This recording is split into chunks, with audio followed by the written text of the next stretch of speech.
Hello and welcome to our channel. If you're new here, my name is Stephanie and together with my friend Danielle, we clean people's homes for free. In today's video, we are cleaning the kitchen and spare bedroom of this home for a young 22-year-old girl who has a heartbreaking story that we're going to share with you all. Before we jump into that, I would just like to say a few thank yous. First of all, to Jamie for giving super thanks. That is very much appreciated. And also, I have a few names here. So Chris, Angela, Jennifer, Fiona, and Carol. I'd like to thank you all for buying from our Amazon wishlist, buying the supplies that we use to clean these houses. It is so appreciated, and also a big thank you to our viewers who are supporting the channel by watching, liking, subscribing, sharing. All of that is a huge support to us, so thank you very much. This was actually our first visit to this house, and we will be returning as it was quite a big house and we didn't get everything done in one day. However, what we did get done is more than what is shown in this video, because at the request of our subscribers, we have slowed down some of the cleaning sections of the video. And so the video was already pushing 40 minutes and I didn't want to make it any longer. So in this video, we are just showing the kitchen and the spare bedroom. However, on this day, we also started on the living area, the main bedroom, and one of the bathrooms. So this will be a 3-part series. This part is obviously the kitchen and spare room. The next video in this series will be the living area and the 2 bathrooms, and then the third video will be the main bedroom, because I already spent about an hour on it on this day, and then when we return we are planning on completely emptying out the room, cleaning it, gutting it, and then rearranging the furniture in a more functional way. So I feel like that room will probably deserve a video of its own. As you just saw, Stephanie, started on the hallway. I was just basically clearing out rubbish, picking up clothing items, stacking dishes, that kind of thing. And while I was doing that, Danielle is working on the kitchen. And now I've moved on to the spare bedroom, which in this home, the resident has obviously been trying to clean herself, as a lot of the rubbish is already bagged. And I think this spare room just became a bit of a dumping ground for rubbish, because that is literally all that is in here, is just empty boxes from where she has bought new things and bags of rubbish. So all I'm doing is collecting all the cardboard together, because that will be recycled, and rebagging the rubbish into better bags. Now what you can see here is I'm removing polystyrene from cardboard boxes. Now, I don't know if anybody else has like high sensitivity to certain sounds, but I actually cannot cope with the sound of polystyrene to the point it makes me physically nauseous. And so what I was doing, I usually don't even touch polystyrene. If I get packages, my husband opens them. However, I was doing this room, so I was just kind of throwing the polystyrene into one area, and once I'm near the end of the room, Danielle is actually going to come and dispose of the polystyrene for me, because I literally can't touch it. Even watching this video back, I had to have somebody check that the sound sped up wouldn't sound like normal polystyrene, because I didn't even want to watch it on the video. That's how bad this sensitivity is to it. I don't know if there's a name for that, but yeah, I cannot cope with it.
When I was bagging up some of these rubbish bags, obviously I was putting more than one bag into my bag, and so I would press it down, and that was just a huge mistake because every time I did that, and I didn't learn the first time, I did this a couple of times, but each time I would get like a big waft of like rubbish smell, and it was disgusting. It was so bad. I don't recommend pushing down on bags of rubbish.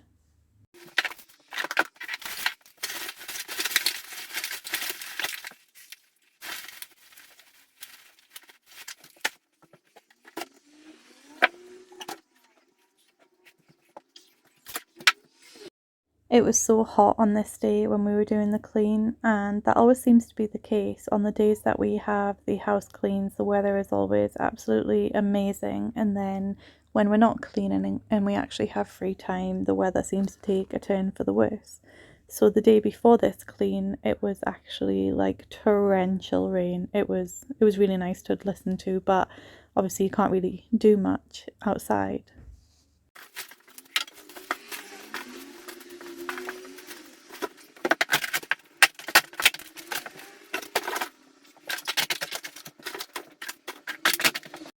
By the time I had finished emptying this room of rubbish and I went downstairs, Danielle had pretty much cleaned like the entire kitchen.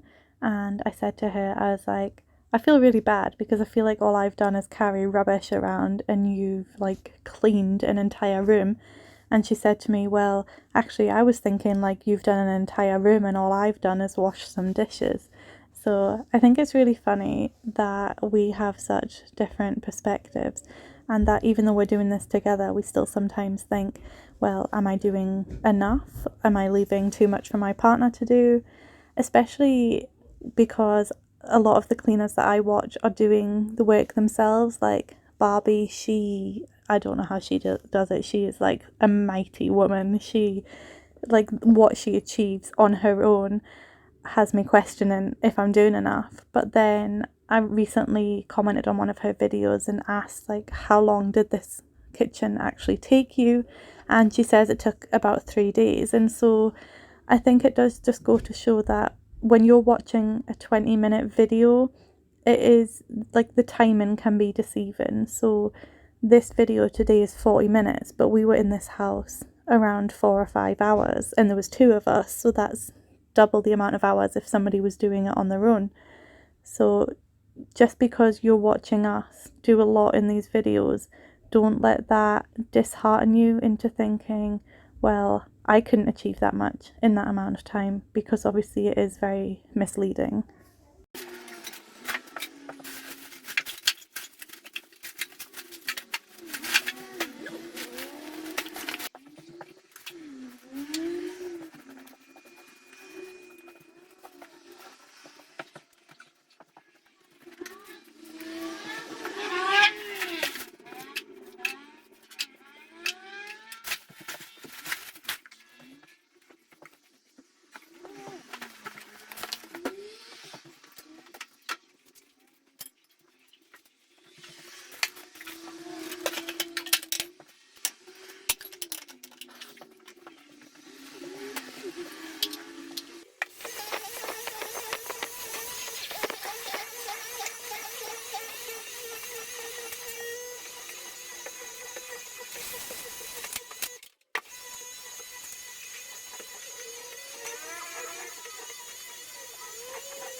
For anybody wondering, this vacuum is the Dyson V15. I think. It's basically the newest Dyson, and it has like the laser attachment and things, and it has an LCD display which kept telling me that the airways and filters were blocked, so that's why you kind of see me stopping and starting a lot and like dismantling it, and you don't see me emptying it, but I had to empty it a couple of times as well.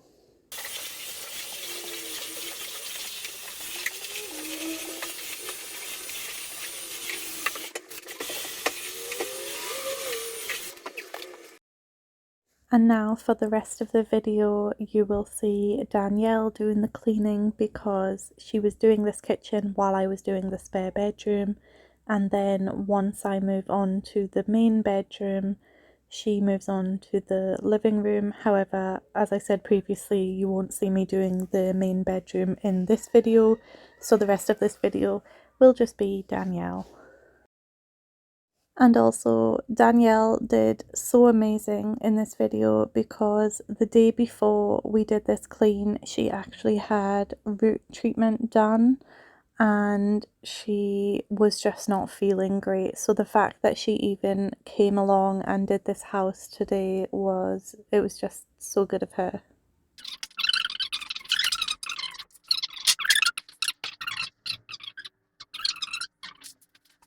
When we arrived at this house and took a look around, the amount of rubbish that was in the house was a lot more than what we were expecting from based on the photos that we'd seen like prior.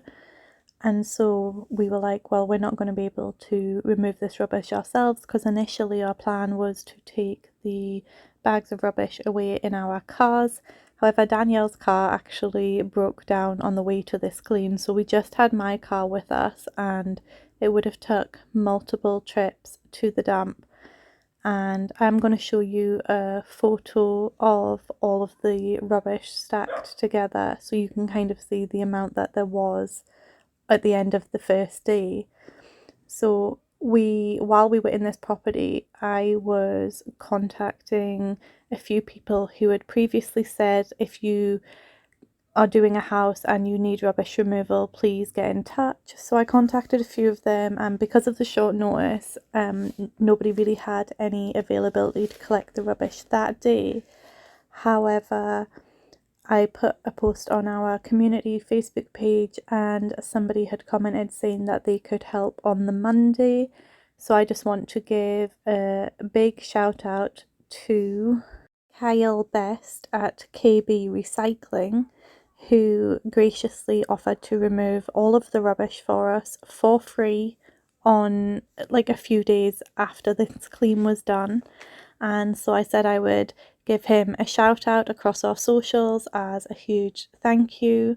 And if anybody is watching this and they stay in our area, which is Fife, Scotland, and you are in need of any waste removal services, please do click the link in our description and go and support Kyle by using his company, as he is obviously a very kind soul to be offering his services for free for people in need.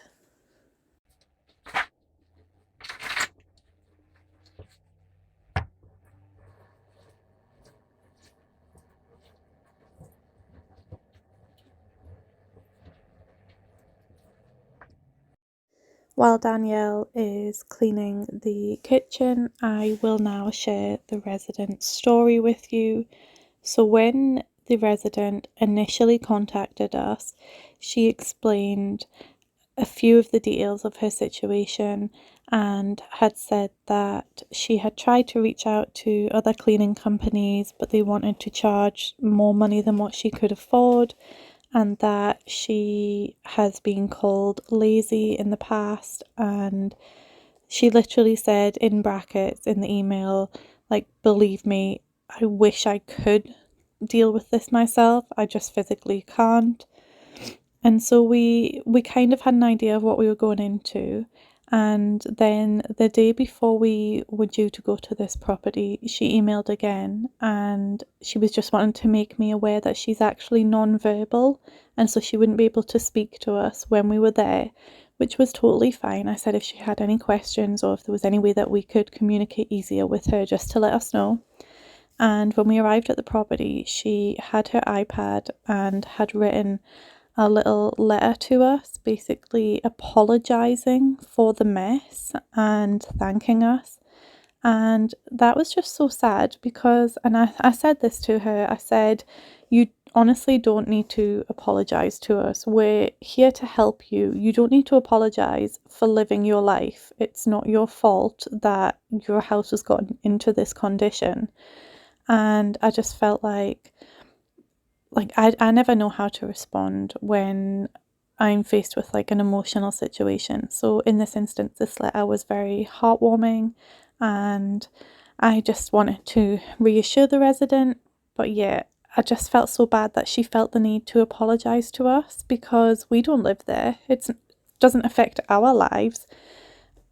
Yeah, anyway, sorry, little side rant there. I will now move on to her story, which after we did the clean, we emailed and said, like, thank you for letting us do it and making the video. And could you, if you feel like it's okay, could you share some of your story with us?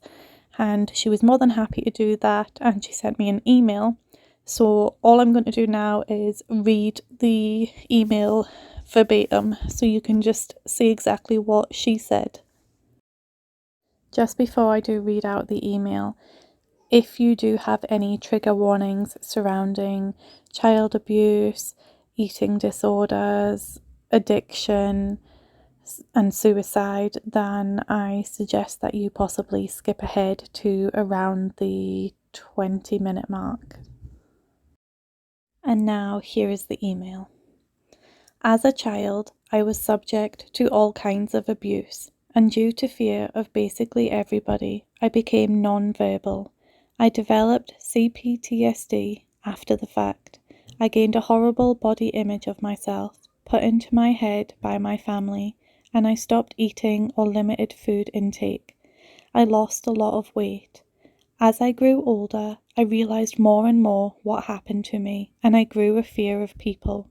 I never left the house and grew a fear of being outside where I know that people aren't always kind. I went to virtual reality as a way to escape the world I currently live in and got an addiction, which thankfully I'm out of now. I struggled with alcohol and drugs as I found my medication to be unsuitable, as I later found out I'm also schizophrenic. I was unsure of what was real and what was not, and I would have episodes in public. So that's when I decided to only leave the home if I had appointments.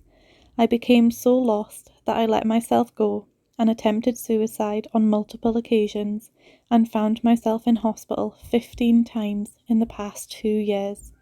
As for now, I still hate going outside, but I'm trying to fix my eating and it's all coming along well.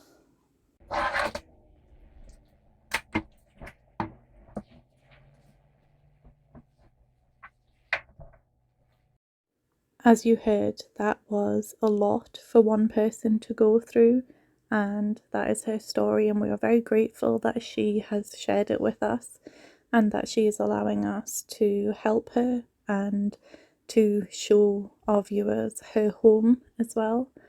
And yeah, we are just so blessed to be in a position to be able to help people who have stories like this, because you never know what people are going through behind closed doors, and we get a glimpse of that, and it is honestly just so heartbreaking.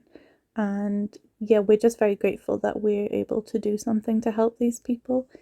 Before we came to this house, the resident, when she initially reached out to us, she did say in her email that she was on a new program now that was helping her mental health, and that she felt that with a clean home that would really also help her, and obviously that is what we can give her. So we hope that it will bring her some peace and it will help her on her road to recovery. She is still really young. She's 22. She has her whole life ahead of her, and we just hope that it is a more positive life than what she's obviously had so far.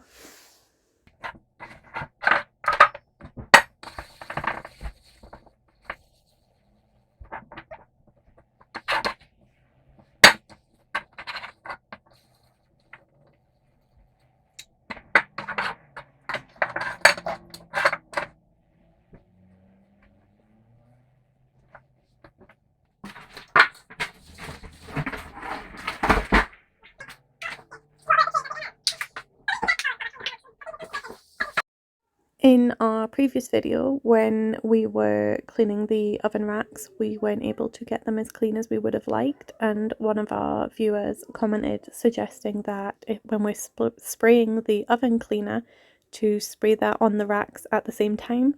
So that is what we did in this video, as you're about to see, and the racks came up really nice and clean when Danielle cleans them, so that was a really good tip, so thank you.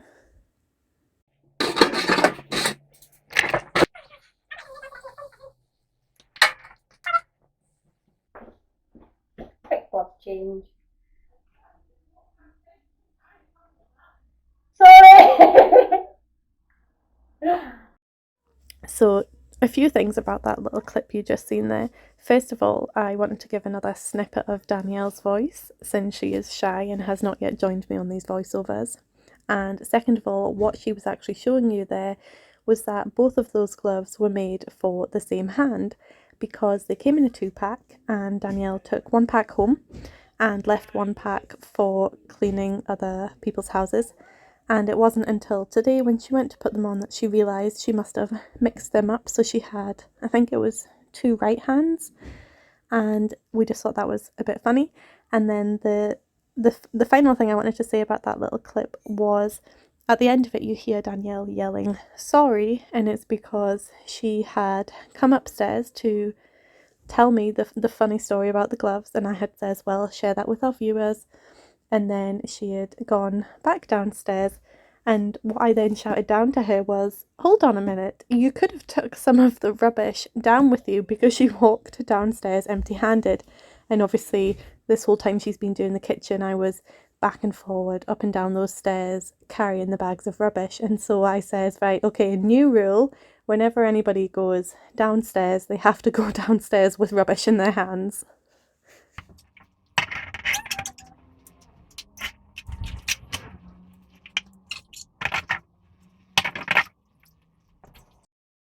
And there she was just showing you a clip of a different glove that she has that has a like scourer on the actual mitten itself, so she's now using that for the dishes. But then I think she actually gets fed up of wearing gloves and just ends up using her bare hands in a little while.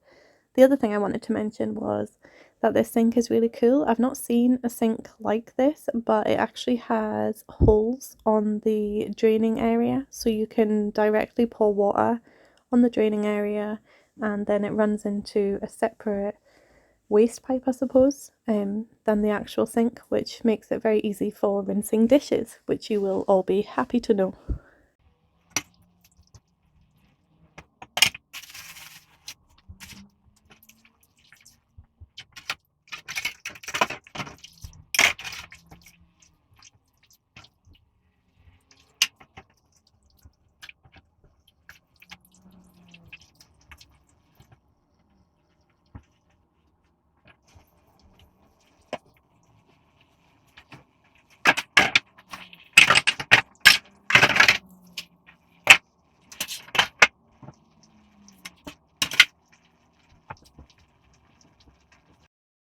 One thing that I had wanted to talk about in this video was motivation and techniques that work for me personally, because somebody had reached out to me a couple of nights ago asking for my advice, and I gave her my advice, and then literally the next morning when I woke up, Mack from Midwest Magic Cleaning had posted a video addressing the issue of laziness and also of motivation.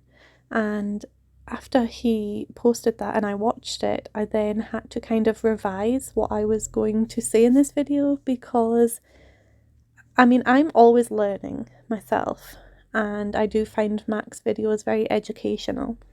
And one of the things that he said, and this is me kind of quoting him, so please do go and watch his video for a clearer picture of what he said. But he basically said that people think that motivation means excitement, when it's actually just a fancy word for reason.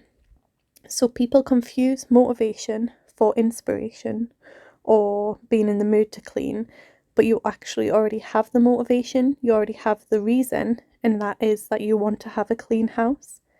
And he believes that the excitement comes from outside of cleaning. So listen to music or invite friends around and clean with your friends.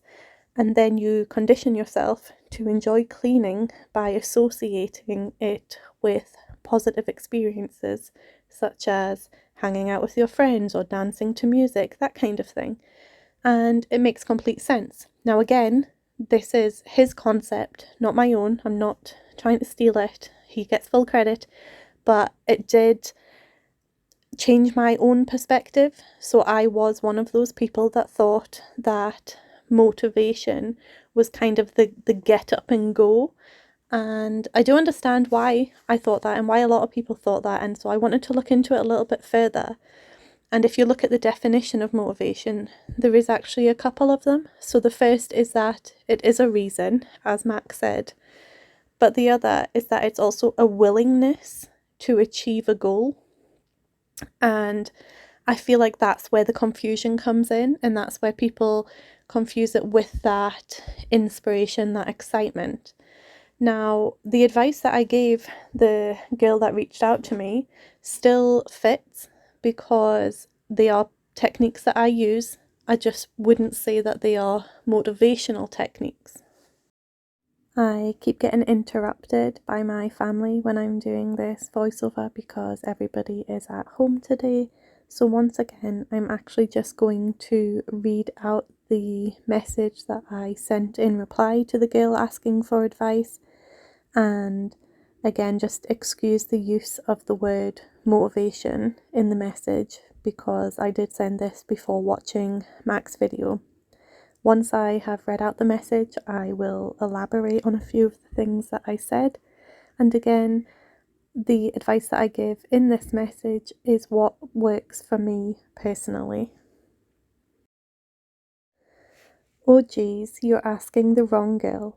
Honestly, I'm not great when it comes to having motivation to tidy either. It's actually easier for me to do other people's houses than my own. But I have a few things that do help me. Write 3 things you want to do each day. It doesn't even have to be big things, and you can do as many things as you want to, but if you at least get those 3 things done, then you'll feel a sense of accomplishment. So for example, my 3 things might be tidy kid's bedroom and put away my own clean clothes because I'm so bad at doing this because my clothes are all go into organised containers in my wardrobe, and phone the doctors to arrange an appointment. And then by the end of the day, even if I do nothing except those 3 things, I feel okay because they were what I wanted to do, and anything extra that I did, for example, dishes, laundry, hoovering, whatever, was just a bonus. The other thing I do, and this is what works best for me, is set a timer. I'll set a timer for 15 minutes, but it can be any length of time, and tidy one room for that amount of time. You'll be amazed by how much you do. And then have a break for however long you want, and then do it again, but in another room. Sometimes I do that for like 2 or 3 rooms or areas, for example hallway, stairs, and sometimes it gets me motivated to do the whole house. 15 minutes in every part of my house is probably around 2 hours worth of cleaning, but spread across the whole day in 15-minute intervals, it doesn't feel as long.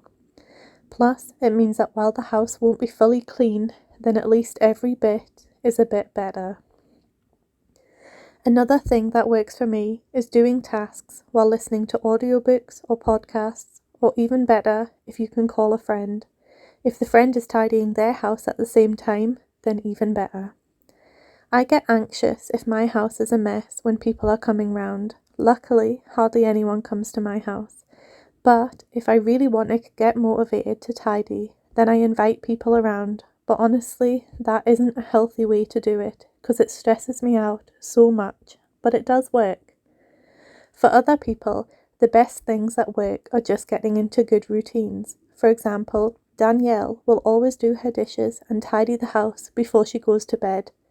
That doesn't personally work for me as I'm too chaotic and have zero energy in the evenings, but I do find that when I get up, if I start doing tasks straight away, for example, empty the washing machine or the dishwasher while the kettle is boiling for my morning cup of tea, then my day is more productive than if I sit down on my phone, for example. Another thing I might do is if I'm having a lazy day and binge watching Netflix or reading, then in between episodes or chapters, I'll get up and do a task like switch out the washing or sweep the floors or tidy the shoe area, etc. Sorry, this is such a huge message. I hope some of it helps. Any questions, feel free to ask. So that was the message that I sent in response to the request for advice for getting motivation to clean. Now, as Mack has said, motivation is the reason, and the reason is wanting to have a clean house. However, I very easily get overwhelmed or get, I think Remy Clogg calls it decision paralysis, where if there are lots of things that need done, I cannot bring myself to do any of them, and I end up doing nothing. And I know a lot of people do get this. And so I think when people are asking for how to get motivation, they're possibly asking, how can I get over this? I want a clean house, but I'm unable to take those steps to have a clean house. And I think Mack is completely right in what he's saying, and it is about associating it with positive things. So the advice that I gave, in which I said, write 3 things, when you then complete those 3 things, you get that sense of accomplishment, you get that dopamine boost, and that is positivity. So you're associating that sense of achievement with the cleaning tasks that you did. And again, when I said that I listen to audiobooks or podcasts, those are things that I enjoy. So again, I'm associating the cleaning with the tasks that I enjoy doing, which I love reading. I can't read while cleaning, so audiobooks are the next best thing. One of the things that I didn't actually mention in the message, which I was completely kicking myself afterwards, was that I watch cleaning videos on YouTube, and then that inspires me to then want to go and clean my own house because I watch it and it kind of gets me pumped up, and I'm like, okay, they've done it, let's go and do this, and then I move on and clean my own house. And then the other thing that I had suggested was in between like Netflix episodes or chapters of the book to get up and do a task. Now, I would always recommend if you were sitting for a length of time doing something in between to get up, stretch your legs, you're probably already going to be getting up to put the kettle on or go to the toilet or things like that anyway. So if you can get into the routine of doing little tasks at the same time, then it's not so much associating it with something good, but it's more it's second nature. You're not even really thinking about it. So the housework itself doesn't feel like a chore. And I think that's the main problem that people have, or at least I myself have, is that cleaning is associated with something that you don't want to do, but you have to do. It's a chore. But I mean, so is eating. Everybody has to eat, you know? And I mean, most of us enjoy eating, so why don't we enjoy cleaning? We certainly enjoy the results afterwards. So it is just finding a way to enjoy the process.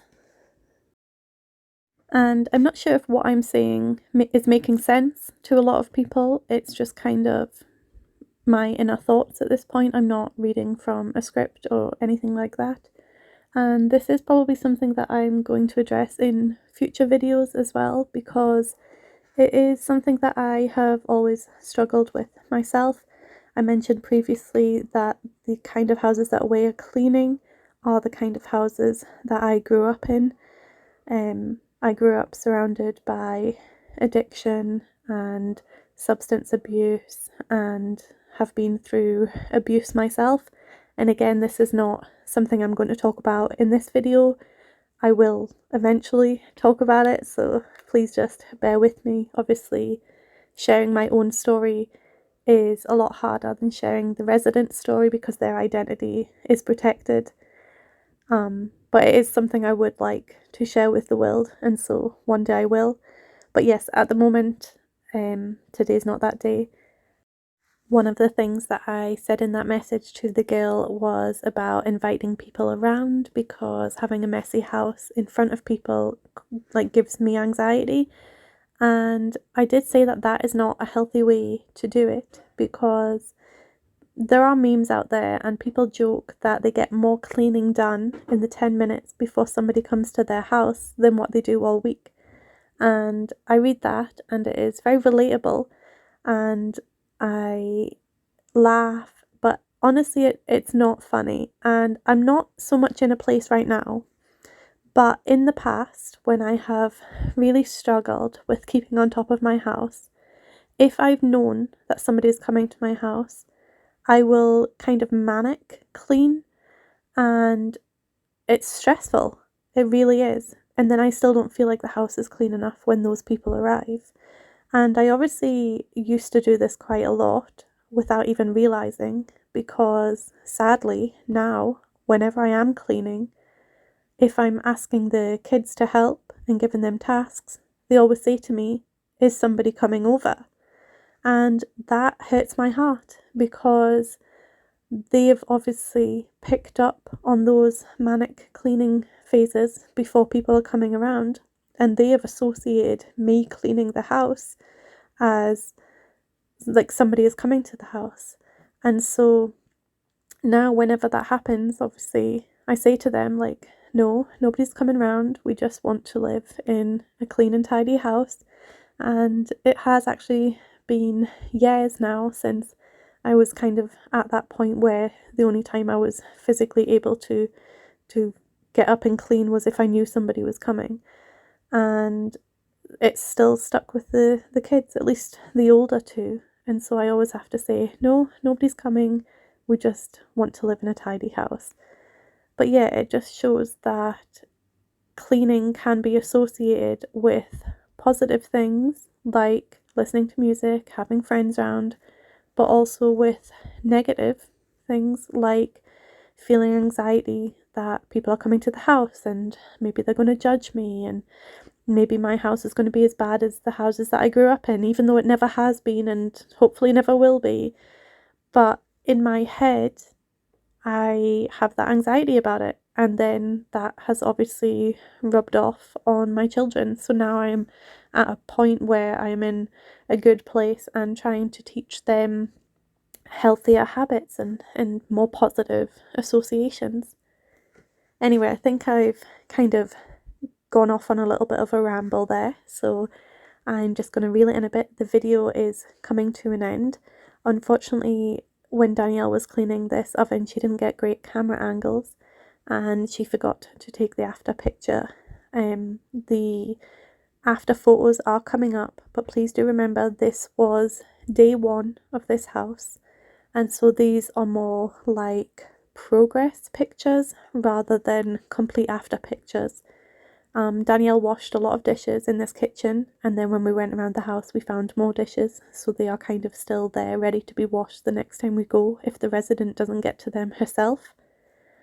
And yeah, please enjoy the photos, and if you do like this kind of content, then subscribe, and we will see you in the next video.